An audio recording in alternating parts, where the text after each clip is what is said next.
السلام علیکم ورحمۃ اللہ وبرکاتہ۔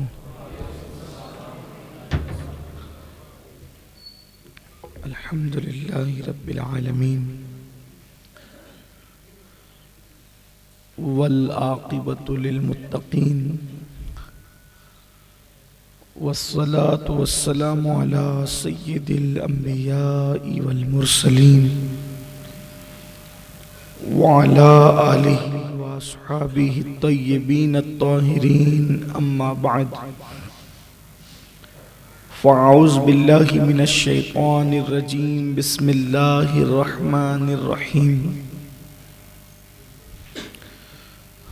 واتقوا اللہ الذی تساءلون بہ والارحام ان اللہ کان علیکم رقیبا۔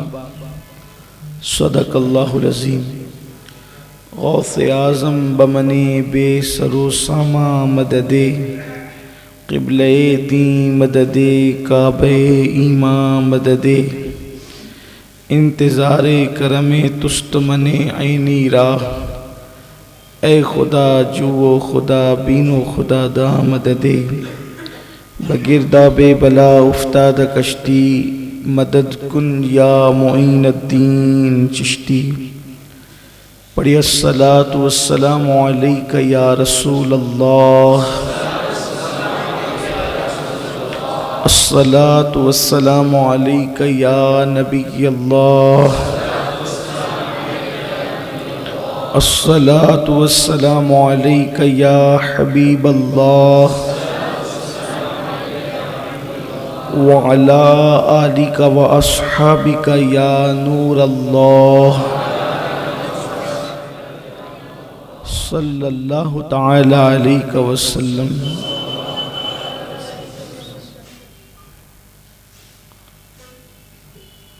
لحد میں عشق رخ شہ کا داغ لے کے چلے، اندھیری رات سنی تھی چراغ لے کے چلے، تیرے غلاموں کا نقش قدم ہے راہ خدا، وہ کیا بہک سکے جو یہ سراغ لے کے چلے۔ جنا بنے گی محبان چار یار کی قبر، جو اپنے سینوں میں یہ چار باغ لے کے چلے۔ آج ہمارے ہفتہ واری اجتماع میں جس عنوان کا انتخاب کیا گیا ہے وہ ہے صلہ رحمی، اور اس عنوان کی ضرورت اس لیے پیش آتی ہے کہ ایک حد تک ہم نمازوں کی پابندی بھی ماشاءاللہ کرتے ہیں، چہروں پر داڑیاں بھی ہیں، روزے بھی رکھتے ہیں، اور اب تو ماشاءاللہ بہت سارے لوگوں میں نفل روزوں کا شوق بھی دیکھنے میں آ رہا ہے۔ لیکن ایک اور چیز ہے جو ہم سے چھوٹ رہی ہے، بلکہ بہت سارے دیندار لوگوں سے بھی وہ چھوٹ رہی ہے، اس کے متعلق کچھ گفتگو کرنا چاہتے ہیں۔ صلہ رحمی کہتے ہیں اپنے رشتہ داروں کے ساتھ حسن سلوک کرنے کو۔ صلہ رحمی کا مطلب یہ ہے رشتہ داروں میں آج والدین کا ذکر نہیں کروں گا، کیونکہ اکثر و بیشتر ہم والدین پر گفتگو کرتے اور سنتے رہتے ہیں۔ ان کے سوا اور جو لوگ ہیں، جیسے کہ بھائی ہے، بہن ہے، بیوی ہے، بچے ہیں، وقت میں جتنی گنجائش ہوگی ہم اس پر گفتگو کریں۔ صلہ رحمی کیا ہے؟ اللہ کے رسول صلی اللہ علیہ وآلہ وسلم نے ارشاد فرمایا، حدیث پاک کا مفہوم ہے کہ عرش کے نیچے رشتہ داریاں جو ہے وہ لٹکی ہوئی ہے مثل جھومر کی، جیسے ہمارے چھتوں میں جھومر لگے ہوتے ہیں، بلا تمثیل ایسے رشتہ داریاں عرش کے نیچے قندیل اور جھومر کی شکل میں لٹکی ہوئی ہے، اور وہ رشتہ داریاں اللہ سے عرض کرتی ہے، عرضیاں پیش کرتی ہے کہ اے اللہ جو مجھے جوڑے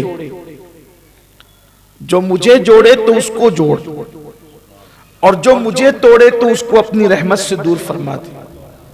تو وہ رشتہ داروں کی یا رشتے کی وہ دعائیں، وہ صلہ رحمی کی وہ دعائیں اللہ تبارک و تعالی رد نہیں فرماتا، اور اللہ تبارک و تعالی ارشاد فرماتا ہے کہ مجھے اپنی عزت و جلال کی قسم جو رشتوں کو جوڑے گا میں اس کو اپنی رحمت سے جوڑوں گا، اور جو رشتوں کو توڑے گا میں اس کو اپنی رحمت سے دور کر دوں گا۔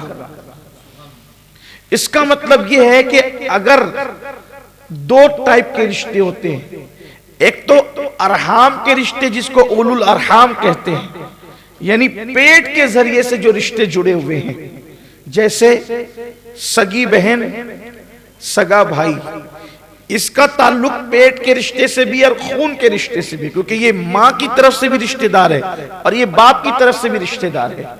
اور ایک رشتہ ہوتا ہے جو صرف ماں کی طرف سے، جیسے ماموں، خالہ، یہ نانا، نانی، یہ رشتہ داری۔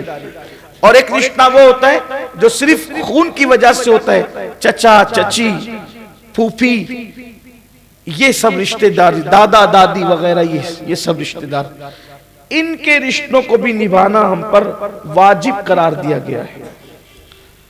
ان کی خبرگیری کرنا، ان کے ساتھ حسن سلوک کرنا، بلکہ اللہ کے رسول صلی اللہ علیہ وآلہ وسلم نے فرمایا، حدیث پاک کا مفہوم ہے کہ اگر باپ کا انتقال ہو جائے تو چچا کے ساتھ باپ جیسا برتاؤ کرو، چچا کے ساتھ حسن سلوک کرو۔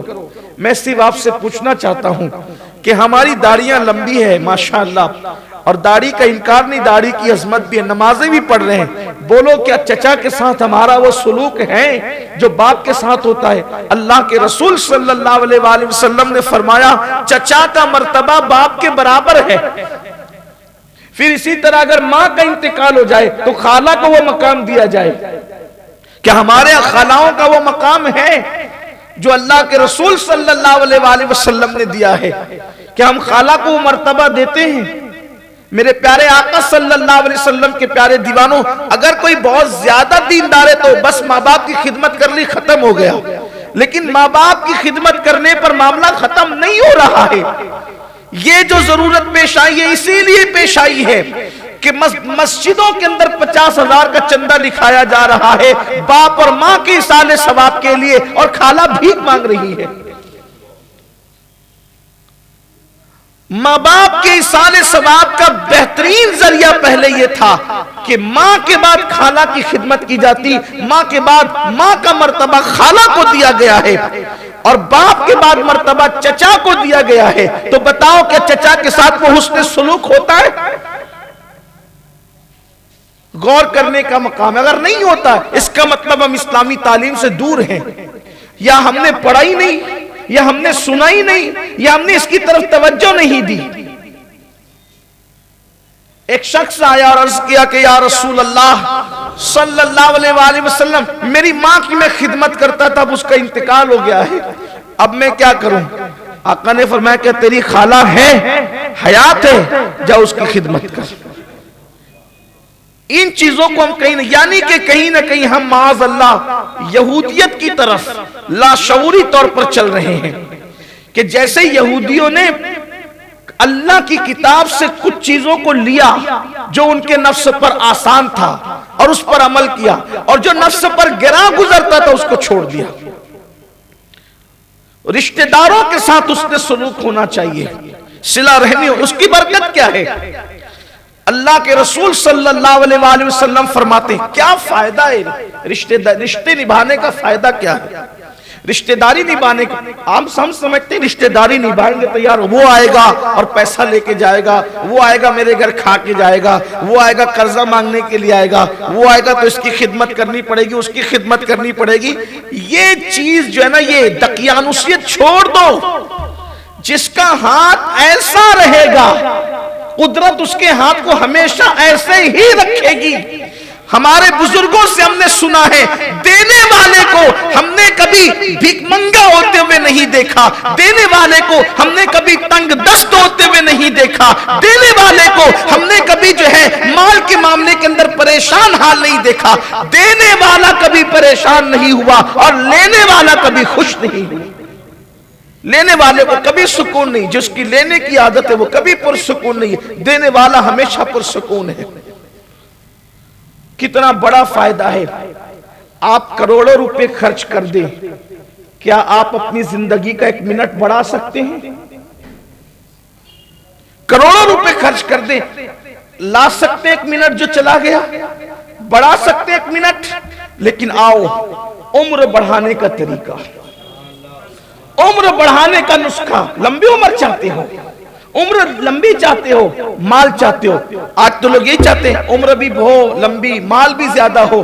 میرے کریم آقا مالک و مختار نبی صلی اللہ علیہ وآلہ وسلم کا فرمان ہے، جو چاہتا ہے کہ اس کا مال بڑھے اور اس کی عمر بڑھے، جو چاہتا ہے کہ اس کا مال بڑھے اور اس کی عمر بڑھے، وہ اپنے رشتہ داروں کے ساتھ حسن سلوک کرے، صلہ رحمی کرے، یعنی بھائی بہن کے ساتھ، بیوی بچوں کے ساتھ، ماں باپ کے ساتھ، گھر والوں کے ساتھ، رشتہ داروں کے ساتھ، جو رشتے تم سے جڑے ہوئے ہیں، خون کے رشتے، دودھ کے رشتے، ان رشتہ داروں کے ساتھ حسن سلوک کرو۔ جو حسن سلوک کرے گا، میرے آقا فرماتے ہیں اللہ اس کا مال بھی بڑھا دے گا اور اللہ اس کی دولت میں بھی اضافہ فرمائے گا، اس کی عمر میں بھی اضافہ فرمائے گا۔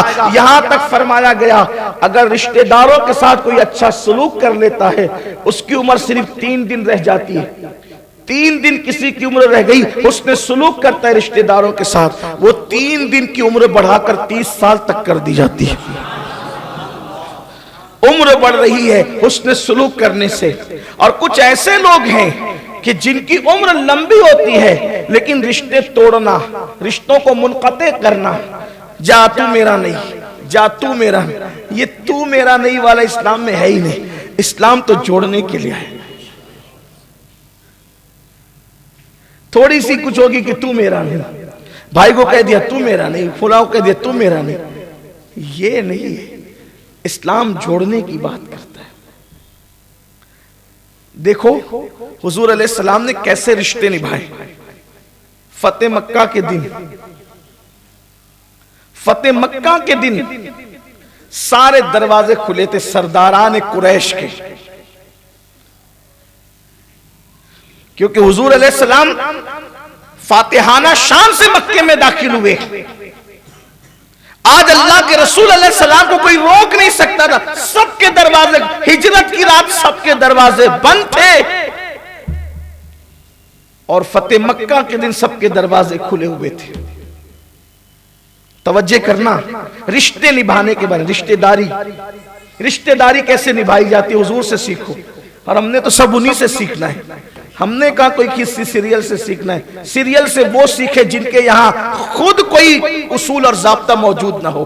نچنیوں سے ہم کیا سیکھیں، جو اپنے ماں باپ کے نہ ہوئے وہ ہمیں کیا سکھائیں گے؟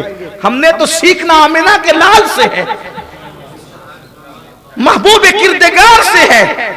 رشتے نبھانے کا انداز دیکھو، دیکھو توجہ کرو، رشتہ کیسے نبھاتے ہیں حضور علیہ السلام۔ ہجرت کی رات نکل آئی میری زبان سے، اس پر بھی گفتگو کر لوں۔ ہجرت کے لیے نکل رہے ہیں تو بستر پہ کسی دوسرے کو نہیں سلایا، اپنے رشتہ دار کو سلا۔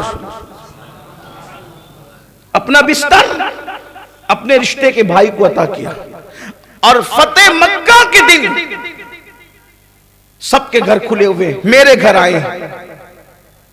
اللہ کے رسول علیہ السلام کسی کے گھر نہیں گئے، اس وقت اپنی چچا زاد بہن حضرت ام ہانی کے گھر گئے۔ حالانکہ اوروں کے گھر میں جاتے، مالداروں کے گھر میں تو بہت کچھ کھانے پینے کی چیزیں مل سکتی تھی، اس دن ام ہانی کے گھر میں کھانے کے لیے کچھ نہیں تھا، لیکن حضور گئے انہی کے گھر، رشتہ نبھائے۔ رشتے کا کتنا خیال فرمائے۔ اس کو اس اینگل سے بھی تو ہم دیکھیں، حدیث کو جس زاویے سے دیکھیں آپ وہ پھول لے سکتے، وہ موتی نکال سکتے۔ حدیث کی شان یہی ہے کہ حدیث مبارکہ کو آپ جس اینگل سے دیکھیں گے، جس زاویے سے دیکھیں گے، جس زاویے نگاہ سے دیکھیں گے، آپ کو اس سے وہ نکات ملتے ہوئے نظر آئیں گے۔ حضور علیہ السلام ام ہانی رضی اللہ تعالیٰ عنہ کے گھر رکے. یہ مولا علی کی بہن ہے، مولا کائنات کی سگی بہن ہے ام ہانی رضی اللہ تعالیٰ. ان کے گھر رکے اور پھر ان سے پوچھا کھانے کے لیے کچھ ہے؟ تو عرض کی کہ حضور کچھ بھی نہیں ہے، کچھ سوکھے ٹکڑے ہیں. اور کہا وہی لے آؤ. اور فاتح مکہ نے اس دن جب وہ سوکھے ٹکڑے چبا کر کے کھائے، لیکن اپنے رشتہ داروں کے یہاں رکنا پسند فرمایا. پھر اس کے بعد دیکھیں حلیمہ سعدیہ کے ساتھ جو سلوک کیا، حلیمہ سعدیہ کی بیٹی کے ساتھ جو سلوک کیا، حالانکہ وہ تو دودھ کا رشتہ تھا. ایک مجھے روایت یاد آئی، حنین کی جنگ میں جب جنگ حنین ہو گئی تو حنین کی جنگ میں اتنا مال ہاتھ آیا کہ شاید اس سے پہلے اتنا مال کبھی ہاتھ نہیں آیا تھا. لیکن حضور اکرم صلی اللہ علیہ وآلہ وسلم کی عادت کریمہ تھی کہ جب مال غنیمت ہاتھ آتا تو حضور وہیں کے وہیں سب تقسیم کر دیتے صحابہ میں. ایک جنگ حنین کا مال غنیمت تھا جس کو اللہ کے نبی صلی اللہ علیہ وسلم نے کئی دن تک تقسیم نہیں کیا، انتظار کیا. روایتوں میں یہاں تک آتا ہے 10 یا 15 دن تک کہ وہ مال ایسے ہی پڑا رہا. لوگ سوچتے تھے کہ حضور تقسیم کیوں نہیں کرتے، حضور تقسیم کیوں نہیں کرتے، حضور تقسیم کیوں نہیں کرتے. حضور علیہ السلام کے ذہن میں خیال تھا جو حضور علیہ السلام اس کا اظہار نہیں کر رہے تھے. خیال یہ تھا کہ یہ جگہ حلیمہ سعدیہ کے رشتہ داروں کی ہے، تو حلیمہ کے بہت سارے رشتہ دار قیدی بن کر آئے جو دودھ کے رشتے سے میرے چچا تایا لگتے ہیں. کافر، توجہ کریں آپ، ہیں کافر، خون کا کوئی رشتہ نہیں ہے، دودھ کا رشتہ ہے، پیٹ کا بھی رشتہ نہیں ہے، دودھ کا، صرف دودھ کا رشتہ ہے. رضائی ماں کے خاندان کے لوگ رشتہ دار ہیں، چچا تایا لگتے ہیں. اللہ کے حبیب علیہ السلام نے انتظار فرمایا دیر تک، کئی دن تک. بالآخر کوئی ایسی صورت نہ بنی تو حضور علیہ السلام نے پھر صحابہ کو تقسیم کر دیا. ادھر مال غنیمت تقسیم ہوا، ادھر حلیمہ سعدیہ کی بیٹی شیمہ وہ آئی حضور کے پاس، کہنے لگی مجھے پہچانتے ہو، میں آپ کی بہن ہوں. حضور علیہ السلام نے فرمایا کہ تم کیسے بہن ہو؟ وہ کہنے لگی کہ حلیمہ کی بیٹی اور شیمہ میرا نام ہے، بچپن میں آپ کو کھلاتی تھی. کہا شیمہ کو تو جانتا ہوں لیکن وہ تم ہی ہو، چونکہ وہ بوڑھی ہو گئی تھی. اب بچپنا، جوانی اور پھر بڑھاپا تو کافی چہرے بھی تبدیل ہوتے ہیں، اور وہ بوڑھی ہو گئی تھی. اور کہا کہ کیا تم کوئی ایسی خاص بات بتا سکتی ہو جس سے میں تمہیں پہچان لوں کہ تم ہی شیمہ ہو؟ انہوں نے کہا ہاں، ایک بات میرے اور آپ ہی کے درمیان ہے، صرف آپ کا بچپنا تھا اور آپ کو میں زبردستی کہیں لے جانا چاہتی تھی اور آپ نہیں آنا چاہتے تھے، تو میں نے آپ کو اپنے کندھے پہ بٹھایا اور لے کر چلنے لگی، تو آپ نے میرے پشت پر جو ہے اپنے دانت اقدس کے نشان ڈال دیے. وہ نشانوں کا اثر اب بھی ہے. حضور علیہ السلام مسکرا پڑے اور پھر آنکھوں میں آنسو بھی آ گئے کہ تم اس حالت میں ہو. لیکن چونکہ اب صحابہ کو حضور علیہ السلام مال غنیمت اور غلام اور کنیز تقسیم کر چکے تھے، حضور علیہ الصلوۃ والتسلیم نے اب سوچا کہ چونکہ اب یہ اس کے مالک ہو گئے ہیں تو ان سے واپس کیسے لوں. تو آقا کریم صلی اللہ علیہ وآلہ وسلم نے فرمایا اگر تم میں کا کوئی شخص میری خاطر، چونکہ اب یہ میری ماں کے رشتہ دار ہیں، یہ میری بہن ہے، رضائی بہن، اس کے رشتہ دار ہیں، اب چونکہ رشتہ ہو گیا ہے، حالانکہ وہ مسلمان نہیں ہوئے، وہ لوگ ابھی مسلمان نہیں ہوئے. ذرا رشتوں کا اندازہ کریں، رشتوں کا اندازہ کریں. ہم دوستوں پہ خرچ کرتے ہیں، رشتہ داروں پہ کیا کرتے ہیں؟ حالانکہ سب سے بہترین پیسہ وہ ہے جو دوستوں پہ خرچ کیا جائے. دوستوں پہ بھی خرچ کرنے کا حکم ہے، لیکن اول نمبر پر ہمارے رشتہ دار ہیں، بھائی بہن، ماں باپ، بال بچے ہیں. اللہ کے رسول صلی اللہ علیہ وآلہ وسلم فرماتے ہیں زکوٰۃ کے بعد سب سے زیادہ مسلمان کو اگر کہیں خرچ کرنے پہ ثواب ملتا ہے تو وہ اپنے ماں باپ، اپنے بھائی بہن اور اپنی اولاد پہ خرچ کرنے پہ ثواب ملتا ہے۔ زکوٰۃ کے بعد سب سے زیادہ ثواب اس پر ملتا ہے۔ سب سے بہترین صدقہ اللہ کے رسول علیہ السلام فرماتے ہیں جو تم اپنے رشتہ داروں پہ خرچ کرتے وہ ہے۔ نہیں کرتے ہم، دل چھوٹا کرتے۔ تو اللہ کے حبیب علیہ السلام نے فرمایا کہ یہ میری بہن ہے اور پھر یہ ہمارے رشتے، یعنی کہ اب ماں کی وجہ سے یہ رشتہ ہو گیا ہے، حلیمہ کی وجہ سے، تو تم لوگ اپنے غلام اور کنیز کیا میری خاطر چھوڑ سکتے ہو؟ اپنا مال چھوڑ سکتے ہو؟ کچھ لوگوں نے چھوڑ دیا، لیکن کچھ لوگ تھے انہوں نے نہیں چھوڑا۔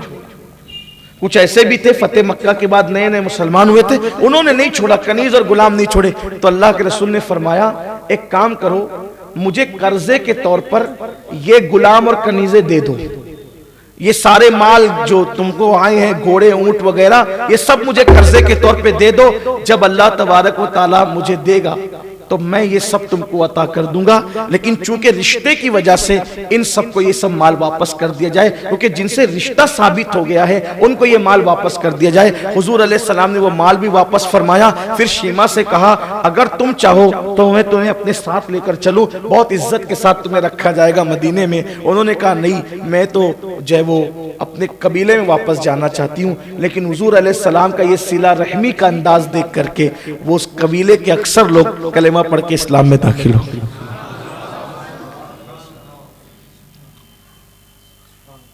کہیں نہ کہیں ہم دین سے دور ہوتے، کچھ چیزوں کو لے رہے ہیں، اور اس کا صلہ کیا ہے؟ رشتوں کو نبھانے کا صلہ کیا ہے؟ اللہ کے رسول صلی اللہ علیہ وآلہ وسلم فرماتے ہیں میں نے جنت میں محل دیکھے، جنت میں محلات دیکھے، سونے کے، موتی کے، یاقوت کے، زبرجد کے۔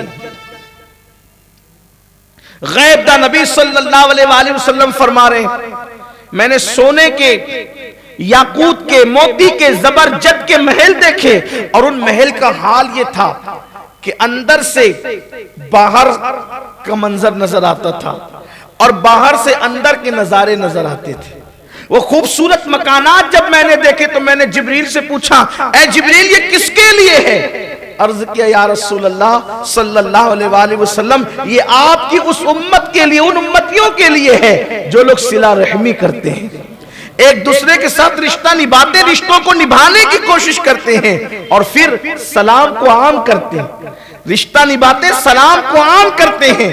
اللہ اکبر۔ اور میرے آقا صلی اللہ علیہ وآلہ وسلم سے جبریل امین نے بہت خوبصورت بات عرض کی کہ یا رسول اللہ یہ وہ لوگوں کے لیے محلات ہیں، رشتہ نبھانے والے، سلام کو عام کرنے والے، اور جب سب سو جائیں، جب سب سو جائیں تو اس وقت نمازوں کا اہتمام کرنے والے، ان کے لیے محل ہے، اور آقا یہ محل میں اللہ ان کو داخل فرمائے گا جب وہ لوگوں سے گفتگو کرتے ہیں تو بڑی نرم نرم گفتگو کرتے ہیں، اچھی گفتگو کرتے ہیں، چلا چلا کر کے سخت گفتگو نہیں کرتے بلکہ وہ نرمی کے ساتھ گفتگو کرتے ہیں، میٹھی میٹھی باتیں کرتے ہیں، ان کے لیے اللہ تعالیٰ نے یہ محل تعمیر فرمائے ہیں۔ میرے پیارے آقا صلی اللہ علیہ وسلم کے پیارے دیوانوں، اس لیے اپنے بھائی، اگر بھائی ہوں ان کے، ہم کیا کہتے ہیں باپ کا انتقال ہوا نا اس کا حصہ تو دے دیا نا، اب وہ ادھر میں ادھر، آپ نے کیا اس پہ احسان کیا؟ تھوڑا غور کریں، باپ کا انتقال ہوا، آپ نے حصہ دیا اس کو، اب کا میں نے دے دیا نا حصہ، وہ کیا میں کیا، وہ ادھر میں ادھر، آپ نے کیا احسان کیا؟ باپ کے مال میں جیسے آپ حصے دار ہے ویسے وہ بھی حصے دار ہے، آپ نے کیا کیا؟ حصہ تو باپ کی وراثت میں ملا ہے نا، آپ نے دے کر کوئی احسان نہیں کیا، اس کا حق ادا کیا ہے آپ نے، جیسے آپ کا حق ہے ویسے اس کا حق ہے، جیسے اس کا حق ہے ویسے آپ کا حق ہے، آپ نے باپ کی وراثت دے کے کوئی احسان نہیں کیا، حقدار کو حق دیا۔ اب آپ بحیثیت بھائی اپنے بھائی کے ساتھ حسن سلوک کیا کریں گے؟ آپ بحیثیت بھائی اپنی بہن کے ساتھ حسن سلوک کیا کریں گے؟ اللہ تبارک و تعالیٰ کا اعلان ہے، مصطفیٰ جان رحمت صلی اللہ علیہ وآلہ وسلم فرماتے ہیں کہ اللہ تبارک و تعالی اپنی ذات کی قسم اٹھا کے فرماتا ہے قسم ہے مجھے اپنی عزت و جلال کی، جو صلہ رحمی کریں گے میں ان کی عمر میں اضافہ کروں گا، ان کے مال میں برکت دوں گا اور ان کے گھر ہمیشہ آباد رہیں گے۔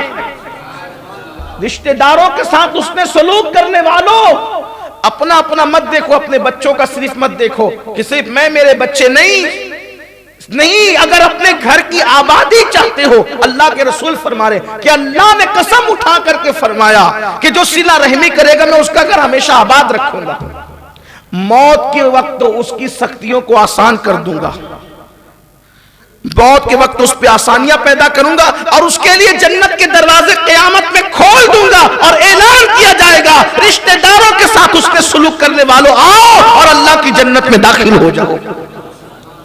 اسی لیے فرمایا پہلے صدقہ دو تو رشتہ داروں کو دو، زکوٰۃ دو تو زکوٰۃ میں بھی پہلے غریب رشتہ داروں کو تلاش کرو، ڈھونڈو۔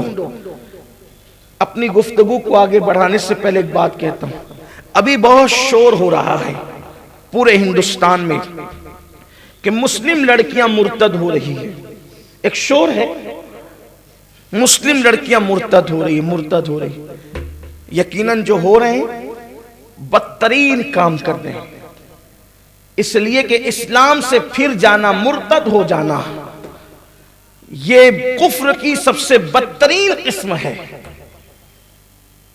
کافر کئی قسم کے ہیں، جو مسلمان ہی نہ ہوا کافر رہے وہ کافر ہے، اس کا نکاح بھی ہوتا ہے، اس کو جینے کا بھی حق ہے، لیکن جو اسلام لا کر کے مرتد ہو جائے پھر اس کا نکاح کسی سے نہیں ہو سکتا، اس کا نکاح کسی سے نہیں ہو سکتا، اسے حق نہیں ہے نکاح کرنے کا، بدترین لوگ ہیں۔ لیکن کہیں نہ کہیں ذمہ دار معاشرہ اور سماج بھی ہے، ارتداد کی کئی وجوہات ہیں۔ نمبر ایک، ارتداد جس راستے سے ہو رہا ہے شادی اس کا بہانہ بن رہی ہے۔ کیوں شادی بہانہ بن رہی ہے؟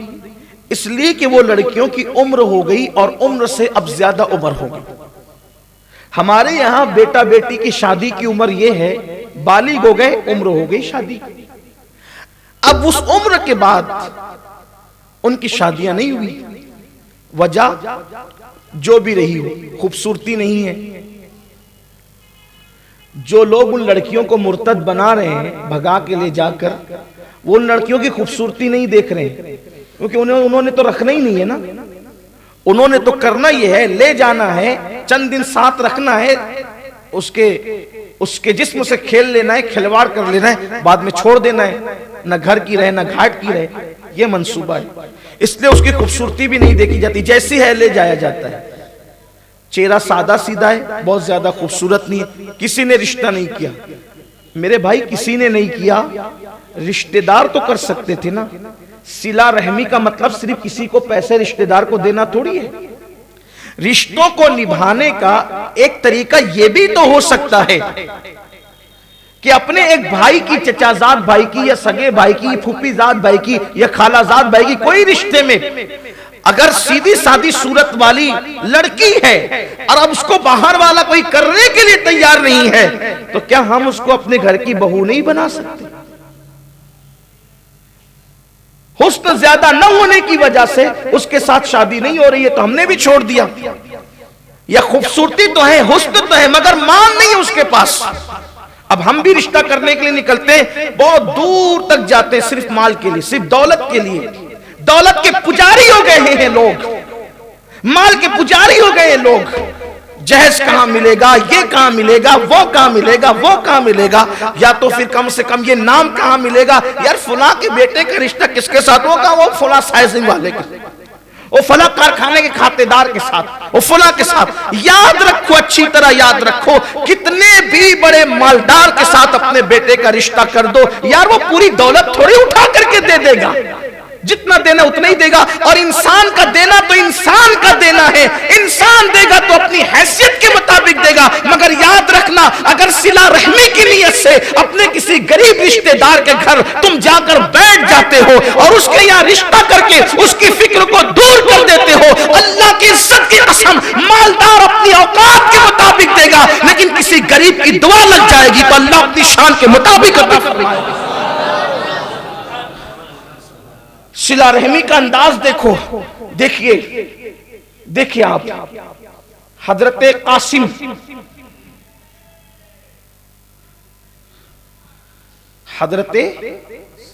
قاسم بیٹے محمد ابن ابو بکر کے، ٹھیک، ان کی بیٹی ام فروا جو سیدنا امام جعفر صادق کی امی ہے، حضرت محمد بن ابو بکر اور عبد الرحمن بن ابو بکر، یہ دونوں بھائی سمجھی ہوئے ہیں، آپس میں رشتہ کیا ہے۔ پھر دیکھیں امام حسن اور امام حسین دونوں بھائی سمجھی ہوئے ہیں، آپس میں رشتہ کیا ہے۔ امام حسین کی بیٹی سیدہ فاطمہ صغرا اور امام حسن کے بیٹے سیدنا امام حسن المثنی، ان دونوں کا رشتہ ہوا، اور ان سے جو بیٹا پیدا ہوا اس کا نام رکھا گیا عبداللہ المحض۔ زمین کا یہ پہلا سید ہے جس کو حسنی اور حسینی ہونے کا شرف حاصل ہے۔ لوگ کہتے ہیں میں یتیم خانے سے ڈھونڈ کے لا رہا ہوں، میں فلاں غریب بستی سے ڈھونڈ کے لا رہا ہوں۔ صحیح بات ہے، سب طرف سے لا، لیکن پہلے اپنا گھر دیکھ، پہلے حقدار تیرے رشتہ دار ہیں۔ آج کل تو لوگوں کو رشتہ داریوں میں رشتہ کرنے میں تھوڑی سی تھوڑا نیا ڈھونڈو، پھر نیا ڈھونڈتے تو پھر نیا ملتا ہی ہے۔ ہاں، ہنسنے کی بات نہیں، وہ نیا تو نیا ہی ملتا ہے۔ پھر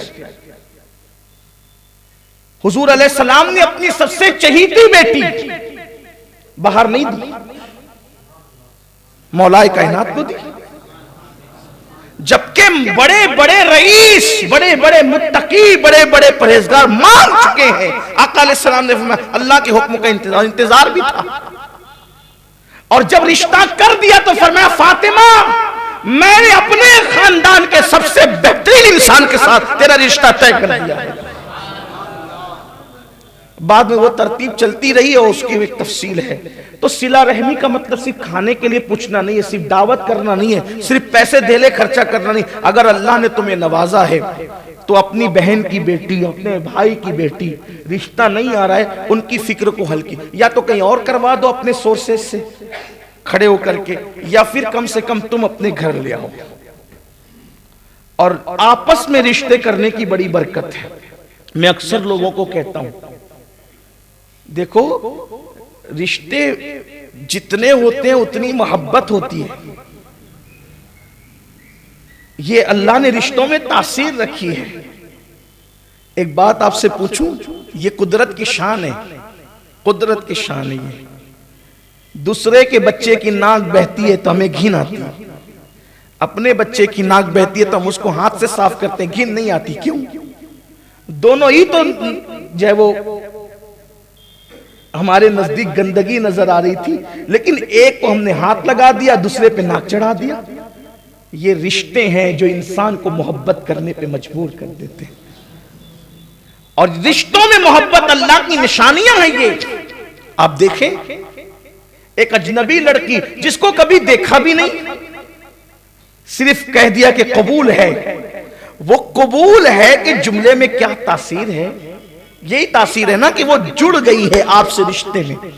رشتے میں جڑنا تھا کہ اور جو پرانے رشتے تھے وہ بھی اتنے قریبی نہ ہو سکے جس قبول نے اتنا قریب کر دیا، اتنا قریب کر دیا۔ رشتے نبھاؤ، بیوی سے بھی نبھاؤ، کیونکہ یہ رشتہ ہی بڑا قریب ہے۔ ایک دن حضرت سارہ کی شکایت، حضرت سارہ کی شکایت ابراہیم خلیل اللہ نے کی، اللہ میری بیوی تھوڑی سی ذرا میرے ساتھ کچھ گفتگو تیز کر لیتی، عورتیں ہیں، حالانکہ کوئی معمولی خاتون نہیں ہے سارہ، جس کی رضا کو قدرت نے خلیل اللہ کے لیے اپنی رضا قرار دی، کہ جو سارہ کہتی وہ کر جائیں، یہ میری رضا ہے۔ اسی حضرت سیدہ سارہ کی شکایت کر رہے ہیں ابراہیم خلیل. اللہ وہ ذرا گفتگو تیز کر لیتی ہے آج کل. اللہ نے فرمایا ابراہیم میں نے تو عورت کو ٹیڑھی ہی پسلی سے پیدا کیا ہے, اب اس کو سیدھا نہ کرنا, سیدھا کرو گے تو توڑ دو گے. نبھاؤ, نبھا کرو, نبھا کرو. نبھانے کا حکم دیا کہ نبھاؤ اس کو. اور پھر اللہ تبارک و تعالیٰ نے بشارت دی کہ جو لوگ عورتوں کی سختیوں پر, ان کی تلخیوں پہ صبر کرتے ہیں, گھر بیٹھے رہنے کے بعد بھی ہم انہیں جہاد میں شرکت کا ثواب عطا کرتے ہیں. بلکہ ایک حدیث میں اللہ کے رسول علیہ السلام نے یہاں تک فرمایا کہ جو اپنی بیوی کی تلخیوں پہ صبر کر لے, اللہ اسے صبر ایوب کا ثواب عطا کرتا ہے. اور جو عورت اپنے شوہر کی تلخیوں پہ صبر کر لے, اللہ اسے حضرت آسیہ اور مریم کے ثواب کے برابر ثواب عطا فرماتا ہے. تو میں اپنی گفتگو کو سمیٹتے ہوئے عرض کروں کہ صلہ رحمی کی بڑی برکت ہے. تو یہ میں کہہ رہا تھا کہ جو ارتداد کی جو یہ نحوست چلی ہے, اس پہ کنٹرول ہو سکتا ہے ایک چیز سے. ہر مالدار اپنے مال کا اثر اپنے رشتہ داروں پر ظاہر کرے.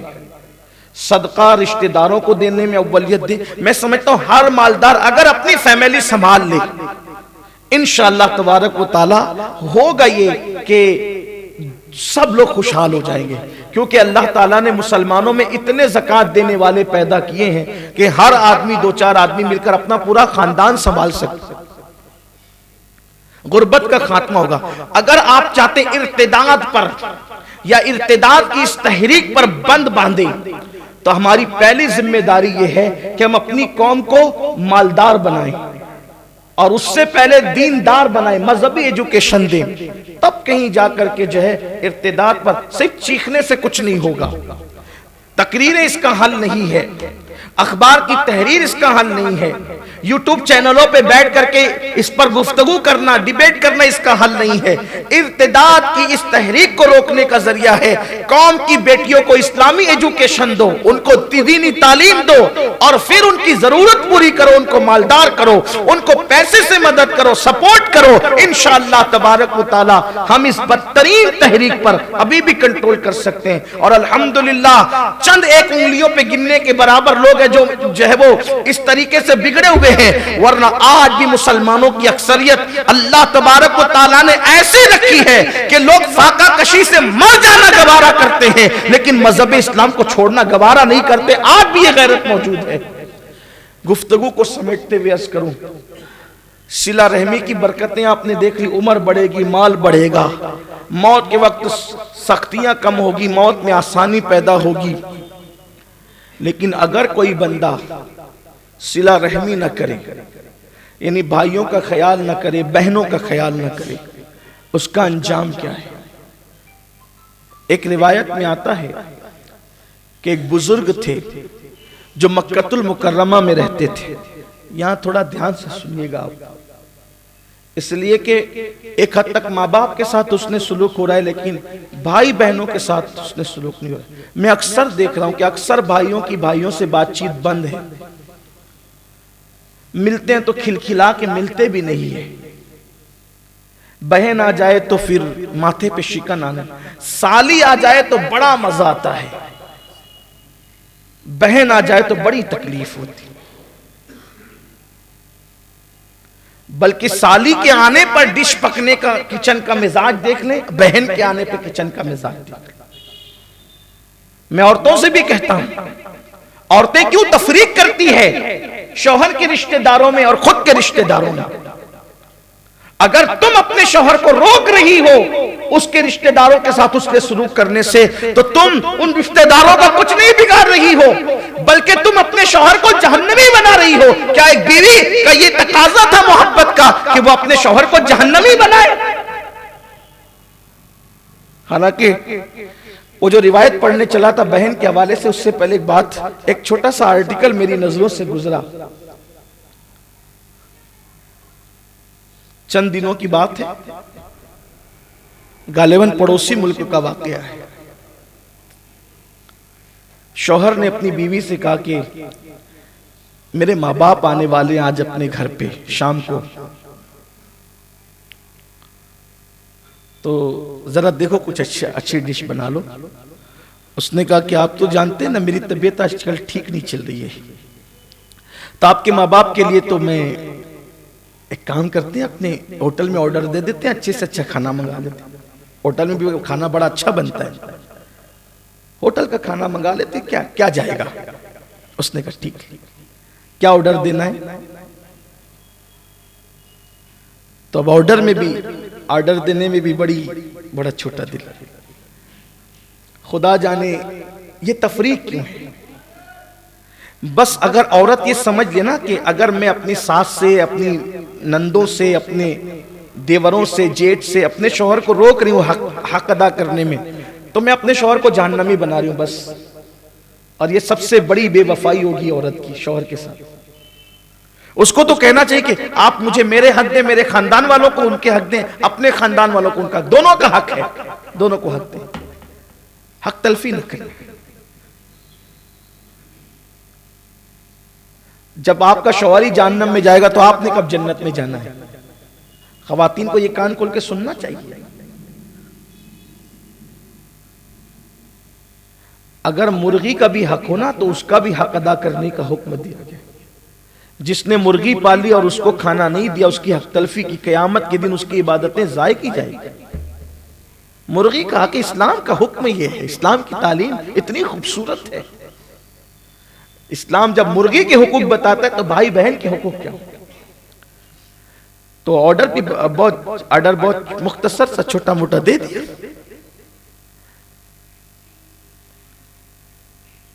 اور عورتوں میں جھوٹ موٹ کے بیمار بننے کا رواج تو ماشاءاللہ عام ہی ہے. میں عورتوں سے کہتا بھی ہوں کہ جھوٹ موٹ کے بیمار نہ بنا کرو، ورنہ فرمایا گیا جیسے کسی کے سر میں درد نہیں ہے، بس بہانہ ہے، میرے سر میں درد ہے، آج طبیعت ٹھیک نہیں ہے، آج بخار ہے، اچھا نہیں لگ رہا ہے. فرمایا گیا جو جھوٹ موٹ کا بیمار بنے گا اللہ اس کو ایسی بیماری دے گا جو لا علاج ہوگی، اس کا کہیں علاج نہیں ہوگا. آپ کو کہیں نہیں جانا ہے، کوئی کام نہیں کرنا، صاف کہہ دے میں نے نہیں آنا ہے، معذرت چاہتا ہوں، آج دل نہیں ہوتا آنے کا. بندوں کی خوشی کے لیے اللہ کی ناراضگی کیوں مول لیتے ہیں؟ تو اس نے بھی کہا آج کل طبیعت ٹھیک نہیں چل رہی، ہوٹل میں آرڈر دیتے، دے دیا ہوٹل میں آرڈر. شام کو شوہر کھانا بھی لے کر آیا. تھوڑی دیر کے بعد اس عورت کے ماں باپ آ دھمکے. ساس سسر تو نہیں آئے، اس کے خود کے ماں باپ آ گئے. شوہر بیٹھا ہوا تھا تو فوراً اس خاتون نے کہا ارے تم لوگ اطلاع کے بغیر آگے، فون تو کرتے، کم سے کم فون کرنا تھا تب آتے. تو اس کی ماں نے کہا کہ ہم نے صبح کو فون تو کیا تھا، داماد جی نے فون اٹھایا تھا، ہم نے ان کو بتا دیا کہ ہم شام کو آنے والے ہیں. تو اس کے تو آنکھیں تن گئی، کیوں جی آپ نے مجھے بتایا نہیں کہ میرے ماں باپ آنے والے؟ اگر بتاتے تو ذرا میں اپنے ماں باپ کے لیے کچھ تو کچن میں کچھ اچھا کھانا بناتی. یہ موئے ہوٹل والے کوئی اچھا کھانا بناتے ہیں؟ تو تب شوہر نے مسکرا کے کہا اگر میرے ماں باپ ہوٹل کا کھانا کھا سکتے ہیں تو آپ کے ماں باپ بھی کھا سکتے ہیں. صرف میں نے آپ کو عبرت کے لیے کہا تھا کہ میرے ماں باپ آ رہے ہیں تاکہ آپ کا ظرف دیکھوں کہ میرے ماں باپ کے لیے آپ کے دل میں کیا ہے اور آپ کے ماں باپ کے لیے دل میں کیا ہے. جیسے آپ کے جذبات اپنے ماں باپ کے لیے ہیں ویسے میرے جذبات میرے بھی ماں باپ کے لیے ہیں. تو اس طرح نہ کیا جائے. میری گزارش ہے سسرال والوں کے ساتھ بھی اچھا سلوک کرو، بھائی بندوں کے ساتھ بھی اچھا سلوک کرو. تو عرض کرنے چلا تھا، وہ روایت جو پڑھ رہا تھا وہ یہ کہ ایک بزرگ تھے، وہ فرماتے ہیں کہ ایک اجمی بزرگ مکے میں مقیم ہو گئے. اب ذرا دھیان دینا، مکے میں مقیم ہو گئے. بہت بڑے ولی تھے، وہ ولی کہلاتے تھے، بہت بڑے ولی تھے. پوری رات وہ کعبے کا طواف کرتے تھے. کچھ یاد رہے نہ رہے یہ بات ضرور یاد رکھ لینا، اور خواتین تک اگر بات جاری ہو تو اللہ کرے وہ بھی یاد رکھے. مکے میں رہتے پوری رات کعبے کا طواف کرتے، قرآن پڑھنے میں دن گزر جاتا ہے، دن کو روزہ رکھتے ہیں، پورا دن روزے سے پوری رات مکے میں. مکے کی جہاں کی ایک نیکی 1,00,000 نیکی کے برابر. تو وہ بزرگ کہتے ہیں کہ اس اجمی بزرگ کو جو اتنے نیک تھے، متقی تھے، پرہیزگار تھے، جب میں سفر کے لیے نکلا تو میرے پاس سونا بہت زیادہ تھا، تھیلی بھر کے سونا تھا۔ میں نے سوچا یہ بندہ بڑا نیک ہے، بڑا پرہیزگار ہے، اللہ کا برگزیدہ بندہ ہے، دن بھر روزے سے رہتا ہے، رات بھر طواف اور تلاوت میں مصروف رہتا ہے، کتنا نیک ہے، مکہ المکرمہ کا باشندہ ہے، اللہ کا ولی کہلاتا ہے۔ تو میں نے اپنی وہ سونے کی تھیلی سفر پر جاتے ہوئے اس کو سونپ دیا، تم اپنے پاس رکھو، میں جب آؤں گا پھر لے لوں گا۔ خدا کا کرنا کہ میں سفر پر گیا اور اسی درمیان اس کا انتقال ہو گیا، اس بزرگ کا انتقال ہو گیا۔ جب میں واپس آیا تو میں نے اس کے گھر والوں سے کہا کہ وہ فلاں کا ان کا تو انتقال ہو گیا، کہ میں نے اپنی سونے کی تھیلی رکھی تھی ان کے پاس، وہ میری امانت تھی، کہ ہمیں اس بارے میں کچھ بھی نہیں پتا، مجھے کچھ نہیں معلوم آپ کے سونے کی تھیلی کے بارے میں، ہمیں نہیں پتا، ان کا تو انتقال ہو گیا۔ مکے میں انتقال ہوا تو تدفین کہاں ہوئی؟ مکے کے قبرستان جنت المالا کے اندر، جس قبرستان میں دفن ہونے کے لیے بڑے بڑے اولیاء دعا کرتے ہیں۔ کیوں؟ حرم کی پشت پر ہے وہ قبرستان، لیکن کان کھول کے سن لو، ولی کہلانے والا، رات رات بھر کعبے کا طواف کرنے والا، دن دن بھر روزہ رکھنے والا، وہ بزرگ کہتے ہیں کہ مجھے بڑا غم تھا کہ میری سونے کی تھیلی میں نے دی اور اس کا انتقال ہو گیا، اب میں کیا کروں؟ تو میری ملاقات حضرت مالک ابن دینار سے ہوئی۔ حضرت مالک بن دینار سے میں نے کہا کہ حضرت بڑا پریشان ہوں، اب کیا مسئلہ ہے آپ کا؟ کہا کہ اتنی بڑی تعداد میں، اتنا وزن میں سونا میرے پاس تھا، ایک بزرگ کو میں نے دیا اور ان کا انتقال ہوا، بہت بڑا متقی پرہیزگار، وہ ولی تھا، بڑا پرہیزگار تھا، رات رات بھر طواف کعبہ میں لگا رہتا تھا، اب پتہ نہیں کہاں ہوا۔ وہ اس کے بچے کہتے ہیں کہ ہمیں کچھ نہیں پتا۔ حضرت مالک بن دینار نے کہا چونکہ ہم رہتے مکے میں ہی ہیں، حضرت مالک بن دینار کہتے ہیں مکے میں رہتے آسان ہے، تم کہہ رہے ہو نا کہ وہ ولی تھا، نیک تھا، رات رات بھر عبادت کرتا تھا، دن کو روزہ رکھتا تھا، جب جمعہ کی شب آئے، شب جمعہ آئے تو رکن یمانی اور مقام ابراہیم کے درمیان جب کوئی نہ ہو، وہاں شب جمعہ میں آدھی رات کے بعد وہاں کھڑے ہو کر اس کا نام لے کر پکارنا، اگر وہ جنتیوں میں سے ہوگا، نیک ہوگا، ولی ہوگا تو وہ تمہیں آواز دے گا، وہ تم سے بات کرے گا، کیونکہ شب جمعہ میں مومنوں کی، جنتیوں کی روحیں رکن یمانی اور مقام ابراہیم کے پاس جمع ہوتی ہے۔ اگر بات کرنا ہو تو موقع دیکھنا کہ جب کوئی نہ ہو پکارنا، انشاءاللہ ضرور وہ آپ کو آواز لگائے گا۔ شب جمعہ کا انتظار ہوا، شب جمعہ نصف شب گزری، بھیڑ چھٹی، لوگ ہٹے، تو اس شخص نے جو دوسرے بزرگ تھے، ولی تھے، انہوں نے آواز لگائی، اے فلاں مجھ سے بات کر، تو کہاں ہے؟ کوئی جواب نہیں آیا، کوئی جواب نہیں آیا۔ جب کوئی جواب نہیں آیا تو یہ واپس آئے، حضرت مالک بن دینار سے ملے، مالک بن دینار نے کہا انا للہ و انا الیہ راجعون، جس کو تم ولی کہہ رہے ہو اپنی مرضی سے، اپنے دماغ سے، اپنی سوچ سے، اپنی فکر سے، ہوتا ہے نا ایسا، کسی کی نیکی پرہیزگاری دیکھ کر کے ہم بھی اس کو ولی کہنے لگتے ہیں۔ ولی کہنے میں کسی کو جلدی مت کیا کرو، جب تک کسی کو مخلوق خدا علل اعلان ولی نہ کہے، آپ بھی چپ رہے، خود سے کسی کو ولی نہ کہے۔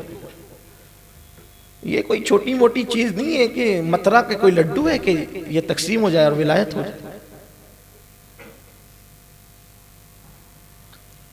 ہزاروں سال عبادت کر کے بھی کوئی ولی نہیں بنتا، کسی عبادت دیکھ کر کے اس کو ولی نہ کہا کرے، کسی کا صرف تقوی بھی دیکھ کر اس کو ولی نہ کہا کرے۔ کبھی ایسا بھی ہوا ہے، بہت متقی ہوا ہے لیکن ولی نہ بن سکا۔ اور ایک بات کہتا ہوں، کسی کے گناہ دیکھ کر اس کو ذلیل بھی نہ سمجھا کریں، اس لیے کہ جس کو لوگ ذلیل سمجھتے ہیں کبھی کبھی وہ بھی اللہ کا ولی ہوتا ہے، اس لیے کسی کو ذلیل کہنے میں بھی جلدی نہ کرے، کسی کو ولی کہنے میں بھی جلدی نہ کرے۔ لوگ کہہ دے پھر آپ کہیں تو الگ بات ہے، اس لیے کہ کہا گیا کہ خلق خدا کی زبان نکارہ سمجھا جاتا ہے، نکارہ خدا سمجھا جاتا ہے۔ پھر سب لوگ کہیں، جب خدا کسی کو ولی بناتا ہے تو لوگوں کی زبان پہ خود ہی آتا ہے کہ یہ ولی ہے، لوگ کہنے لگتے ہیں اس کو۔ ولی کی ایک پہچان یہ بھی ہے کہ لوگ کی زبان بے ساختہ کہتی ہے یہ اللہ کا ولی ہے، قدرت کہلواتی ہے، فاعل حقیقی کہلواتا ہے کہ اللہ کا ولی۔ آپ لیکن جلدی نہ کریں، تو کہا کہ مالک بن دینار نے کہا جس کو تم ولی سمجھ رہے تھے یا ولی کہہ رہے تھے وہ ولی نہ تھا، رات رات بھر عبادت تو کرتا تھا لیکن وہ جنتی نہ تھا، رات رات بھر کعبے کا طواف کرتا تھا لیکن وہ جنتی نہ تھا، وہ عذاب میں گرفتار ہے، جاؤ وہ عذاب میں گرفتار ہے، جاؤ یمن جاؤ، اور یمن میں ایک کنواں ہے جس کا نام بیر برہوت ہے، یمن میں کنواں جس کا نام بیر برہوت ہے، وہاں جاؤ اور وہاں جا کر کے آدھی رات کے بعد آواز لگانا، اے فلاں مجھ سے بات کر، پھر دیکھو تجھ سے بات کرے گا۔ دو ہی چیز ہے، یا تو روحیں جنتیوں کی یہاں ملے گی یا تو جہنمیوں کی روحیں، یہی دو جگہ ہے، اگر بات کرنا ہے تو کر لو۔ یہ آپ اور میرے بس کی بات نہیں تھی، یہ اولیاء کا معاملہ ہے، ورنہ آپ بھی بیر برہوت ڈھونڈنے لگیں گے کہ ذرا چلو دیکھیں فلاں سیاسی لیڈر کہاں پر ہے۔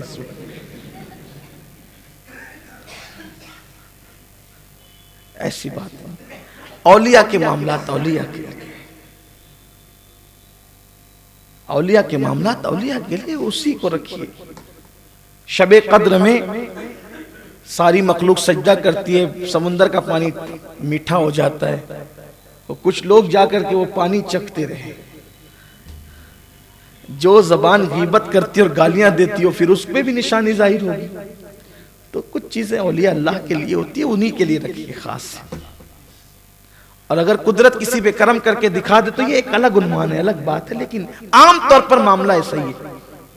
وہ کہا کہ بیر برہوت پہ جاؤ اور وہاں جا کر کے بات کرنا، دیکھو وہ تم سے بات کرے گا۔ یہ یمن تک گئے کیونکہ سونا ان کا بہت زیادہ تھا، بڑی رقم تھی، قیمتی چیز تھی، اس کی بڑی رقم بنتی تھی، سونا بہت تھا۔ یہ یمن کا سفر کر کے یہ بزرگ مکے سے یمن تک گئے، اور رات کو وہاں پر گئے تو بیر برہوت پر پہنچے تو دیکھا کہ وہاں چیخنے چلانے کی آواز آ رہی تھی، اور وہیں پر دو روحیں ابھی تازہ تازہ لائی گئی تھی، اور وہ چیخ رہی تھی، اور ان کی چیخ پر ان کا کلیجہ منہ کو آ رہا تھا۔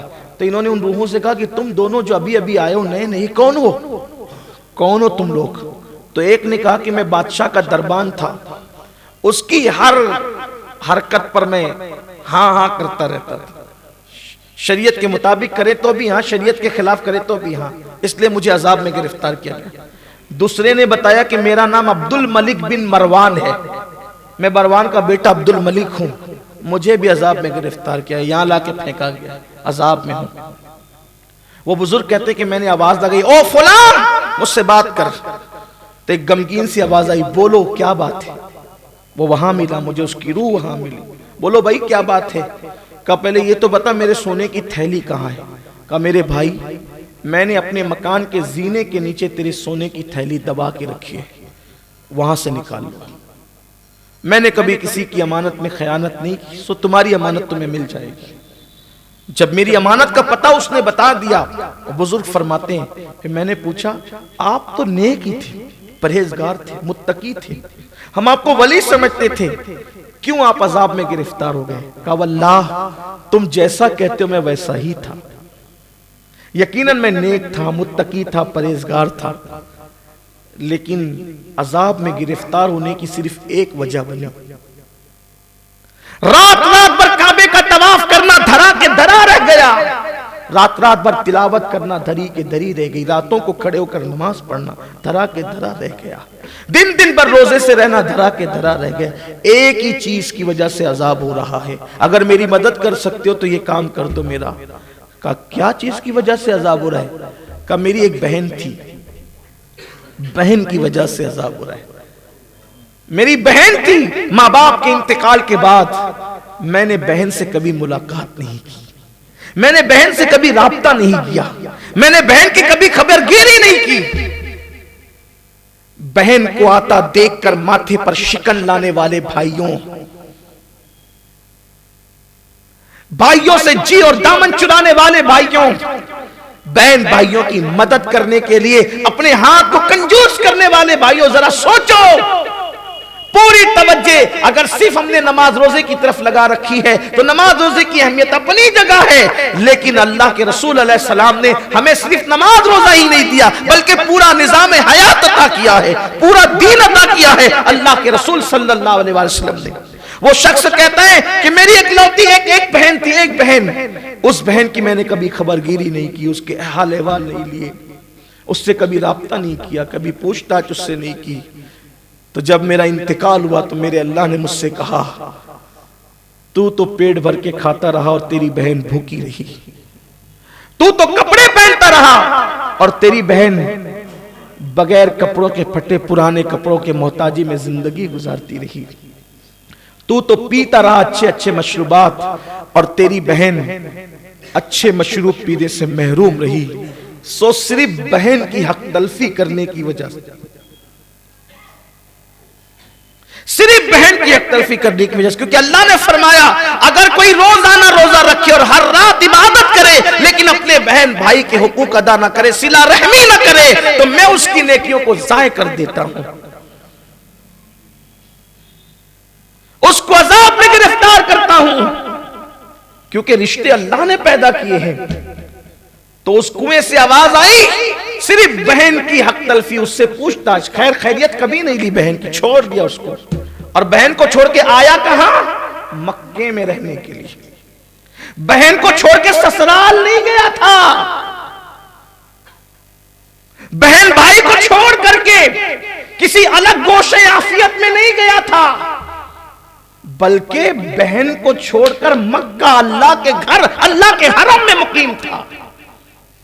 میں یہ نہیں کہہ رہا ہے کہ بہن بھائیوں سے کوئی الگ نہیں رہ سکتا، یہ نہیں ہے، علیحدہ رہ سکتے ہو، بلکہ بعض مرتبہ علیحدہ رہنے میں فائدہ زیادہ ہے، پردے کا اہتمام اور ساری چیزیں وہ ایک الگ تفصیل ہے، لیکن علیحدہ رہ کر بھی بہن بھائیوں کی خبرگیری تو کی جا سکتی ہے نا۔ جہاں مکانات الگ الگ ہوئے کوئی خبرگیری بھی نہیں، کوئی تعلق بھی نہیں، حتیٰ کہ عید پر تک بھائی بھائی نہیں ملتے ہیں، دوسروں سے ملتے، وہ ادھر جا رہا ہے وہ ادھر جا رہا ہے۔ وہ شخص کہہ رہا ہے جو مکے میں مقیم تھا، مکے میں انتقال ہوا، جنت المالا میں دفن ہوا، وہ کہتا ہے کہ بہن کی حق تلفی کی وجہ کبھی خبرگیری نہیں کی، عذاب میں مبتلا ہوں۔ اب ایک ہی صورت ہے، نمازیں پرفیکٹ ہے، نمازیں پڑھی ہے، روزے رکھے، سب رکھے، بس ایک ہی گناہ ہے کہ میری بہن کا میں نے حق مار دیا، اس کی خیر خیریت نہیں کی، اس کی حق تلفی کی ہے۔ جاؤ، اگر وہ مجھے معاف کر سکتی ہے تو اس سے معافی کروا لو، اگر وہ معاف کر دے گی تو میں یہاں سے نکال کے جنت میں داخل کر دیا۔ وہ بزرگ فرماتے ہیں پھر میں پہلے اس کے گھر گیا کہ واقعی یہ بات صحیح ہے کہ نہیں۔ جب میں نے اس کے زینے کے نیچے کھول کر کے دیکھا تو مجھے میری سونے کی تھیلی مل گئی۔ واپس پھر میں نے عجم کا سفر کیا اور اس کی بہن کو جا کر کے میں نے دیکھا تو بڑی بری حالت میں اس کی بہن تھی، پھٹے پرانے کپڑے اور بھوک اور پیاس کی شدت میں وہ ڈوبی ہوئی تھی۔ اس کا حال دیکھ کر کے مجھے رونا آ گیا۔ میں آپ سے پوچھنا چاہتا ہوں، آپ صحیح کہنا، کیا یہ گھر گھر کی کہانی نہیں؟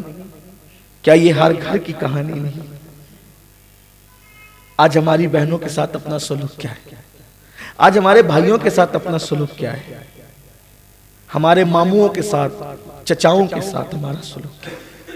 بس ایک بات جاتے جاتے اتنا کہنا چاہتا ہوں، آخری میں ہم یہ کہتے ہیں یار میں تو سب کا کرتا ہوں لیکن وہی جو ہے وہ میرے ساتھ بدسلوکی کرتے ہیں۔ اس پر بھی میرے آقا نے فرمایا مومن کی شان یہ ہے جو تجھ سے دور بھاگے تو اس کے قریب جا، جو تجھے توڑے تو اس کو جوڑ، جو تجھے محروم کرے تو اس کو عطا کر۔ ہم پر جو لازم کیا ہمارے نبی نے ہے ہم اس کو پورا کر دیں، وہ کرے نہ کرے وہ اس کے ذمہ دار ہے۔ اور اینڈ اس پر کرتا ہوں، لیکن رشتے نبھانے سے پہلے اس کا خیال کرنا جو رسول اللہ کے رشتے کا خیال کرتا ہے، جو حضور کا ادب کرتا ہے، جو حضور سے عشق رکھتا ہے، انہی رشتوں کو نبھانا ہم پر لازم ہے۔ ورنہ جو نبی کو گالیاں دے، حضور کی بے ادبی کرے، حضور کی شان میں توہین کرے، اس کے لیے قرآن کہتا ہے لا تجد قوما یؤمنون باللہ والیوم الآخر یوادون من حاد اللہ ورسولہ ولو کانوا آباءہم او ابناءہم او اخوانہم او عشیرتہم۔ قرآن یہ کہتا ہے اور اگر اس کی ترجمانی کروں تو 2 مصرے پڑھ دوں۔ قرآن کیا کہہ رہا ہے سورہ مجادلہ میں؟ قرآن یہ کہتا ہے نبی سے جو ہو بیگانہ اسے دل سے جدا کر دے، پدر مادر برادر جان و مال ان پر فدا کر دے۔ اللہ تعالی ہم سب کو توفیق نصیب فرمائے۔ اللہ رشتوں کو، اگر آپ کے بھائی ناراض ہیں، بہن ناراض ہیں، اور آپ بڑے بھی ہوں، کبھی نہیں سوچا کریں میں بڑا ہوں میں خود سے کیوں جاؤں۔ دیکھیے بڑا وہ نہیں ہوتا جس کی عمر زیادہ ہوتی ہے، بڑا وہ ہوتا ہے جس کو اللہ مقبول بنا دیتا ہے۔ اس لیے خود سے لوگوں کے پاس جائے، خود سے لوگوں کو منائے، خود سے لوگوں کو راضی کریں، اس لیے کہ اب رمضان شریف کی آمد ہے۔ تھوڑی سی حیرت ہو گئی نا، رمضان شریف کی آمد ہے۔ ہاں رمضان شریف آ رہا ہے، اس لیے کہ جیسے بارش آنے سے پہلے ایک اصول ہے موسم کا، گویا کہ ٹھنڈی ٹھنڈی خوشگوار ہوائیں چلتی ہے تو لوگ کہنے لگتے ہیں بڑی اچھی بارش ہوگی، خوشگوار بارش ہوگی۔ اور قدرت کا انداز بھی یہی ہے کہ جب رمضان شریف کا موسم بہار آنے والا ہوتا ہے تو رجب کی ہوائیں چلتی ہے، شعبان کی بارش برستی ہے، پھر رمضان شریف کا موسم بہار آتا ہے۔ اس لیے رمضان شریف کی تیاری ابھی سے کرنی ہوتی ہے، ابھی سے توبہ، ابھی سے استغفار، ابھی سے عبادتوں کا اہتمام۔ دیکھو 3 مہینے ہیں، تینوں میں ایک رات ہے، شب رجب میں شب معراج، شعبان میں شب برات، رمضان میں شب قدر۔ تو موسم بہار جو نیکیوں کا رمضان شریف میں آنے والا ہے، بڑی مبارک ساعتیں ہیں، مغفرت کی ساعتیں۔ اس لیے آج چاند، کیوں قاضی صاحب چاند ہوا؟ نہیں ہوا۔ ہاں ہمارے صوفی ملت ان کو محبت سے قاضی دیانہ کہتے تھے، تو اسی لیے میں نے پوچھا کہ چاند ہوا کہ نہیں ہوا، تو بتا رہے ہیں قاضی صاحب کہ چاند ابھی نہیں ہوا۔ خیر قاضی لوگ ہیں، ان کی مرضی پر ہیں، جب چاہیں دکھا دے، جب چاہیں۔ ہاں اللہ بہتر معاملہ فرمائے۔ تو لیکن ہم لوگ سنی لوگ ہیں، ہم کسی قاضی کے پابند نہیں ہیں، ہاں ہم رسول اللہ کی حدیث کے پابند ہیں۔ تو چاند ہوگا انشاءاللہ، اگر کل ہوتا ہے تو رجب کی پہلی رات ہوگی۔ اور یہ مہینہ رجب کا بھی بڑا مبارک مہینہ ہے۔ شروعات ہوتی ہے خواجہ کی چھٹی سے، پھر 13ویں آتی ہے تو میرے مولائے کائنات کی ولادت کا دن آ جاتا ہے۔ پھر اسی مبارک مہینے میں امام جعفر صادق ہیں، اسی مبارک مہینے کے اندر پھر سبحان اللہ معراج مصطفیٰ ہے، حضور کے معجزات میں سے عظیم معجزہ۔ بڑے برکت والے ایام ہیں، بڑے برکت والے دن ہیں، روزوں کا اہتمام بھی کر سکتے ہیں۔ 1 تاریخ کو روزہ رکھیں، 1 رجب کو۔ حدیث پاک کا مفہوم ہے کہ جو 1 رجب کو روزہ رکھتا ہے اللہ تعالیٰ اسے مصطفیٰ جان رحمت کے حوض کوثر سے جام کوثر نصیب فرمائے گا۔ 1 رجب کی بڑی برکتیں ہیں، اس کا اہتمام کریں آپ۔ اللہ تعالیٰ ہم سب کو توفیق عطا فرمائے۔ گفتگو کے درمیان اگر کوئی غلطی ہو تو اللہ تعالیٰ معاف فرمائے۔ استغفر اللہ ربی من کل ذنب واتوب الیہ وما علینا الا البلاغ۔ السلام علیکم۔ رسالت کے پروانوں ہر سنیچر کو بعد نماز عشاء سنی دعوت اسلامی کے عالمی مرکز اسماعیل حبیب مسجد میں سنی اجتماع ہوتا ہے، آپ حضرات پابندی کے ساتھ اس میں شرکت فرمائیں۔ سنی دعوت اسلامی کی website sunni dawat islami.net پر وزٹ کریں اور بہت ساری دینی معلومات حاصل کریں۔